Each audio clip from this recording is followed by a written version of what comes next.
Morning. നമുക്കിന്ന് കുട്ടികൾക്ക് വളരെയധികം ഇഷ്ടപ്പെടുന്ന കേക്ക് ഷോട്ട്സ് തയ്യാറാക്കിയാലോ. നമ്മൾ കേക്ക് ഉണ്ടാക്കുന്ന അത്രയും എന്ന് പറഞ്ഞാൽ അതിൻ്റെ ഒരു കാൽ ഭാഗം ബുദ്ധിമുട്ട് പോലും ഇല്ലാതെ വളരെ എളുപ്പത്തിൽ ഗ്ലാസ്സിൽ തയ്യാറാക്കാൻ പോകുന്ന റെസിപ്പിയാണ്.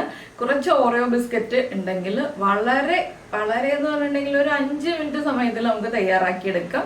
കുട്ടികൾക്കൊക്കെ വളരെയധികം ഇഷ്ടമാവും. കുട്ടികൾക്ക് മാത്രമല്ല, വീട്ടിലെല്ലാവർക്കും ഇഷ്ടമാവും. അപ്പോൾ എങ്ങനെയാണ് നമ്മുടെ കേക്ക് ഷോട്ട്സ് തയ്യാറാക്കുന്നത് നോക്കാം.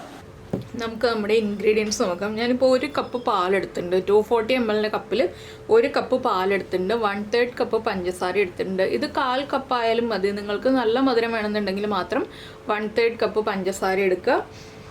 1.25 ടേബിൾ സ്പൂൺ കോൺഫ്ലവർ എടുക്കുക. 1.25 ടേബിൾ സ്പൂൺ കൊക്കോ പൗഡർ എടുക്കുക. 3/4 ടീസ്പൂൺ കോഫി പൗഡർ എടുക്കുക. ഇൻസ്റ്റൻറ്റ് കോഫി പൗഡർ ഏതായാലും കുഴപ്പമില്ല. പിന്നെ നമ്മുടെ main ingredient Oreo biscuit. Oreo chocolate biscuit തന്നെ എടുക്കുക കേട്ടോ. ഓറിയോ വൈറ്റ് ക്രീമുള്ള ബിസ്ക്കറ്റ് അല്ല, ചോക്ലേറ്റ് ബിസ്ക്കറ്റ് തന്നെ എടുക്കുക. ആദ്യം നമുക്ക് ഈ ഓറിയോ ബിസ്ക്കറ്റ് ഒന്ന് പൊടിച്ചെടുക്കണം. മിക്സിയുടെ ജാറിലേക്ക് നമുക്ക് നമ്മൾ എടുത്തു വെച്ചിരിക്കുന്ന ഓറിയോ ബിസ്ക്കറ്റ് ഇട്ട് കൊടുക്കുക. ഞാൻ ഒരു പാക്കറ്റ്, അതായത് 13 എണ്ണത്തിൻ്റെ ഒരു പാക്കറ്റാണ് കേട്ടോ ബിസ്ക്കറ്റ് എടുത്തത്. ഇത് നമുക്കൊന്ന് പൊടിച്ചെടുത്തിട്ട് വരാം. അപ്പോൾ ഒരുപാട് സമയം കറക്കി കൊടുക്കരുത്. മിക്സി നിർത്തി പൊടിച്ചെടുക്കുക. അപ്പോൾ ഇതാ നമ്മൾ ബിസ്ക്കറ്റ് പൊടിച്ചെടുത്തിട്ടുണ്ട്. പാല് ഞാൻ ചൂടാക്കാൻ വെച്ചു. ഇനി ബാക്കിയുള്ള കാര്യങ്ങൾ പാലിലേക്ക് എന്തൊക്കെയാണ് ആഡ് ചെയ്യേണ്ടതെന്ന് പറയാം. അപ്പോൾ ഞാൻ പാല് ചൂടാക്കാൻ വെച്ചതിലേക്ക് ആദ്യം പഞ്ചസാര ചേർക്കുകയാണ്. നമ്മുടെ മധുരത്തിനനുസരിച്ച് പഞ്ചസാര ചേർക്കാം. പഞ്ചസാരയുടെ കൂടെ തന്നെ നമ്മുടെ കോഫി പൗഡർ ചേർക്കുക. ഇനി ചേർക്കുന്നത് കൊക്കോ പൗഡർ. ഇതെല്ലാം ചേർത്തൊന്ന് ഇളക്കി മിക്സ് ചെയ്ത് കൊടുക്കുക. ഇതൊരു ക്രീം കൺസിസ്റ്റൻസി ആവണം കേട്ടോ. അതുവരെ നമ്മളൊന്ന് കുറുക്കി എടുക്കണം. അപ്പോൾ അടുത്തതായിട്ട് ചേർക്കുന്നത് നമ്മുടെ കോൺഫ്ലോർ ആണ്. കോൺഫ്ലോറും കൂടി ചേർത്തിട്ട് ലോ ഫ്ലെയിമിൽ വെച്ച് നന്നായിട്ട് കട്ടയില്ലാതെ ഇളക്കി ഒന്ന് കുറുക്കിയെടുക്കുക. അപ്പോൾ ഞാനിതൊന്ന് കുറുകി വരുന്ന പാകമാവുന്നത് വരെ കൈയെടുക്കാതെ ഇളക്കാൻ പോവാണ്. കട്ടയുണ്ടെങ്കിൽ കട്ടയൊന്ന് ഉടച്ചെടുക്കണം. അപ്പോൾ ഇതൊന്ന് കുറുകി വരട്ടെ. ഇതിലേക്ക് നമുക്ക് 1 പിഞ്ച് ഉപ്പും കൂടി ചേർത്ത് കുറുക്കിയെടുക്കാം. അപ്പോൾ കട്ടയില്ലാതിരിക്കാൻ ഒരു വിസ്ക് യൂസ് ചെയ്തിട്ട് നമുക്ക് മിക്സ് ചെയ്തെടുക്കാം കേട്ടോ. ഇനി നമുക്കിത് കുറുകി വരുമ്പോൾ ഉള്ള കൺസിസ്റ്റൻസി ഞാൻ കാണിച്ചു തരാം. അപ്പോൾ നമ്മുടെ പാലിൻ്റെ മിക്സ് കുറുകി വരുന്നുണ്ട്. ഇതുപോലെ ബബിൾസ് വന്നതാ. ഇതുപോലെ നമ്മളൊരു സ്പാറ്റില യൂസ് ചെയ്തിട്ട് ഇങ്ങനെ വീഴുമ്പോൾ ഈ മുറിഞ്ഞ് വീഴുന്ന പാകമാണ് നമ്മുടെ പാലിൻ്റെ മിക്സിൻ്റെ പാകം. ഇനി നമുക്ക് ഫ്ലെയിം ഓഫ് ചെയ്ത് വയ്ക്കാം. ആ കോൺഫ്ലോറൊക്കെ തിക്കായി കോൺഫ്ലോറിൻ്റെ റോ ടേസ്റ്റൊക്കെ മാറി വന്നിട്ടുണ്ട്. ഞാൻ ഫ്ലെയിം ഓഫ് ചെയ്തു. ഇനി നമുക്ക് സെറ്റ് ചെയ്ത് തുടങ്ങാം. ഇപ്പോൾ നമ്മുടെ ചോക്ലേറ്റ് ബിസ്ക്കറ്റ് പൊടിച്ചതും അതുപോലെ തന്നെ ചോക്ലേറ്റ് മൂസും റെഡി ആയിട്ടുണ്ട്. നമുക്കിനി ഇത് സെറ്റ് ചെയ്ത് തുടങ്ങാം. സെറ്റ് ചെയ്യാനായിട്ട് ഞാൻ ഇതുപോലെയുള്ള ചെറിയ ഗ്ലാസ് ആണ് എടുത്തിട്ടുള്ളത്. നിങ്ങൾക്ക് വലിയ ഗ്ലാസ് എടുക്കാം, ചെറിയ ഗ്ലാസ് എടുക്കാം. ഞാനിപ്പോൾ ഈ ഒരു ഗ്ലാസ്സിലാണ് സെറ്റ് ചെയ്യാൻ പോകുന്നത്.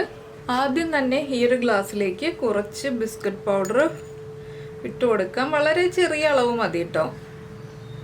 എന്താണെന്ന് വെച്ചാൽ നമുക്ക് ഈ ഒരു ഗ്ലാസ്സിൽ 4 ലെയർ സെറ്റ് ചെയ്യാനുണ്ട്. അതനുസരിച്ച് നമ്മൾ കുറച്ച് ബിസ്ക്കറ്റ് പൗഡർ ഇട്ട് കൊടുക്കുക അടിഭാഗത്ത്.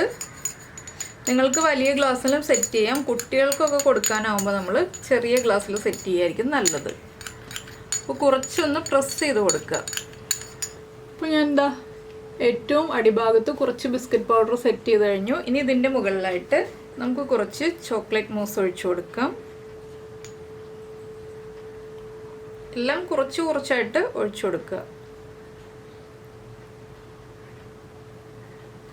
നല്ലൊരു കോഫി സ്മെല്ലും ചോക്ലേറ്റ് സ്മെല്ലും ഒക്കെ വരുന്നുണ്ട് കേട്ടോ. അപ്പോൾ നമ്മുടെ സെക്കൻഡ് ലെയറും സെറ്റ് ചെയ്ത് കഴിഞ്ഞു. ഇനി ഇതിൻ്റെ മുകളിലായിട്ട് നമ്മൾ വീണ്ടും നമ്മുടെ ബിസ്ക്കറ്റ് ലെയർ സെറ്റ് ചെയ്യാൻ പോവാണ്.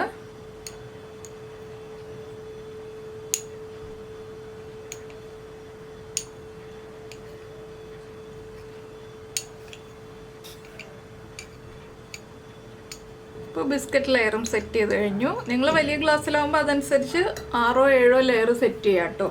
ഇനി വീണ്ടും നമ്മുടെ ചോക്ലേറ്റ് മൂസ് സെറ്റ് ചെയ്ത് കൊടുക്കുക.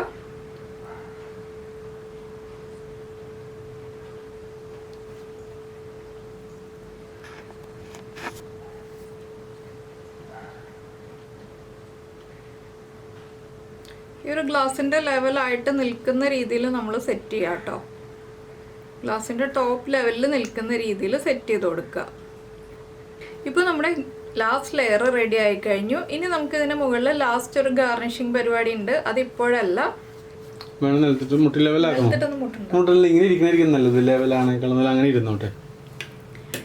അപ്പോൾ നമ്മുടെ ഫസ്റ്റ് ഗ്ലാസ് റെഡി ആയി കഴിഞ്ഞു. ഇനി നമ്മളിത് ഫ്രിഡ്ജിൽ വെച്ച് സെറ്റ് ചെയ്യണം. അപ്പോൾ ഇത് ഇങ്ങനെ ഇരിക്കട്ടെ. അപ്പോൾ ഞാൻ ഇതുപോലെ എല്ലാ ഗ്ലാസും റെഡിയാക്കി എടുക്കട്ടെ. ഇനി നമുക്ക് ഇതിന് തണുപ്പിച്ചെടുത്തതിന് ശേഷമാണ് ഫൈനൽ ഗാർണിഷിങ് വരുന്നത്. അപ്പോഴാണ് നമുക്ക് കാണാൻ ഭംഗിയുള്ള ആ ഒരു പ്രസൻറ്റേഷൻ വരുന്നത്. അപ്പോൾ നമുക്കിതിനി എല്ലാം റെഡിയാക്കി എടുക്കാം. അപ്പോൾ നമ്മുടെ ഗ്ലാസ് എല്ലാം നമ്മൾ ഫില്ല് ചെയ്ത് കഴിഞ്ഞു. ഇനി ഇതൊരു 1 മണിക്കൂർ ഫ്രിഡ്ജിൽ വെച്ച് സെറ്റ് ചെയ്യാം കേട്ടോ. തണുപ്പിച്ചെടുക്കുക. ഫ്രീസറിലേക്ക് വെക്കരുത്, ഫ്രിഡ്ജിൽ വെക്കുക.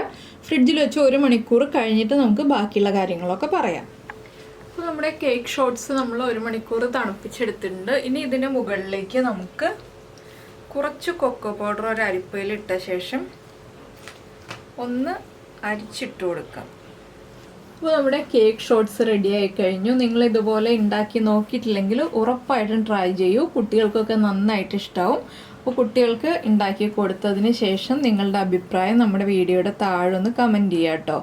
ഞാൻ എന്താ ഇതുപോലൊരു ലെയർ എടുത്തിട്ട് കഴിക്കാൻ പോവാണ്. അപ്പോൾ നിങ്ങളെല്ലാവരും കഴിച്ചിട്ട് അഭിപ്രായം പറയുക. നിങ്ങളുടെ അഭിപ്രായം ഈ വീഡിയോയുടെ താഴെ ഒന്ന് കമൻറ്റ് ചെയ്യുക. അതുപോലെ ഇഷ്ടപ്പെട്ട റെസിപ്പി ആണെങ്കിൽ ഒന്ന് ലൈക്കും കൂടി ചെയ്യണേ. അപ്പോൾ നമുക്ക് നമ്മുടെ അടുത്ത റെസിപ്പിയുമായിട്ട് അടുത്ത ദിവസം വീണ്ടും കാണാം.